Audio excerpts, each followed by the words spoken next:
Hello friends, তোমরা সবাই কেমন আছো? আশা করি ভালো আছো। আর আমিও খুব খুব ভালো আছি। আজকে আমার মায়ের হাতের আমি একটা নতুন রেসিপি নিয়ে চলে এসেছি। তো দেখো, এখানে আমি মায়া মাছের রান্না করব। মায়া মাছ আনতে বাজারে গেছিলাম, তো বাজার থেকে এসে মাছগুলো ছাড়িয়ে ভালো করে কেটে আঁশ ছাড়িয়ে দেখো আমি ধুয়ে নিচ্ছি। 2-3 বার ধুয়ে নেব, কারণ ছোট ছোট আঁশ তো, না ধুলে আঁশ থাকবে। তারপরে মাছ ধুয়ে নিয়েছি, এখানে দেখো পুরো চকচক করছে, আহা। তারপরে এখানে আমি নুন হলুদ দিয়ে নিলাম। দিয়ে নেওয়ার পরে আমি এই যে মাখিয়ে নেবো। আর আমার মা জানো তো এই মাছটা এত সুন্দর রান্না করে, কি বলবো। তো আমার মায়ের কাছ থেকে আমি রান্নাটা শিখেছি, তাই তোমাদের সাথে আজকে আমি শেয়ার করলাম।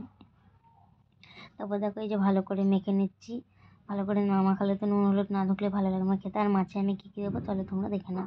তো এখানে আমি এই যে টমেটো, কাঁচা লঙ্কা, মূলো, আলু, সিম, বেগুন কেটে নিয়েছি। কেটে নিয়ে এবার দেখো আমি এখানে প্যান বসিয়ে দিয়েছি। প্যান গরম হয়ে গেলে আমি এখানে তেল ঢেলে দেবো, কারণ ভালো করে গরম না করে তো হবে না, না মানে মাছগুলো সব লেগে যাবে। তো এই যে গরম হবে, গরম হওয়ার পর আমি তেল ঢেলে দেবো। দেখো আমার অলরেডি গরম হয়ে গেছে। তারপর আমি একে একে মাছগুলো ছেড়ে দেবো। মাছগুলো লাল লাল করে ভেজে নিতে হবে, নয়তো ভালো লাগবে না। তো দেখো এখানে এক পিঠে মাছ হয়ে গেছে, আমি একদিকে উল্টিয়ে দিচ্ছি মাছগুলো। দেখে মনে হচ্ছে আমি এখনই ভাজা মাছ সব খেয়ে নিই, কারণ ভাজাও খেতে এত টেস্টি লাগে, যাই কি বলবো তোমাদের। তোমরা তো অবশ্যই খেয়েছো, জানো যে কত টেস্টি মাছগুলো। তারপরে এখানে দেখো আমি আবার তেল ঢেলে দিচ্ছি। তেলটা গরম হলে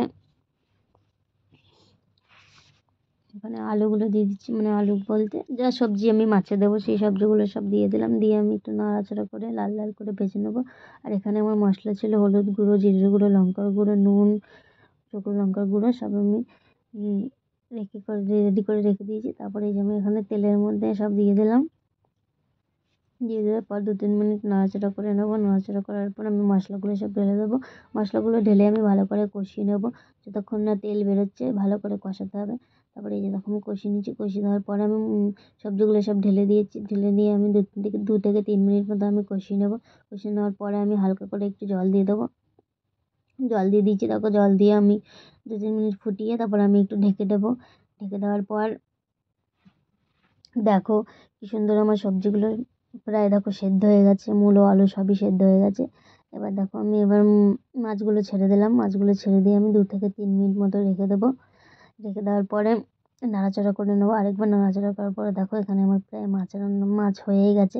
তারপর আমি ওপরে ধনেপাতা নামিয়ে ধনেপাতা দিয়ে নিলাম। ধনেপাতা দেওয়ার পর দেখো কত সুন্দর লাগে রেসিপিটা, যা লাগবে না গরম ভাতের সাথে।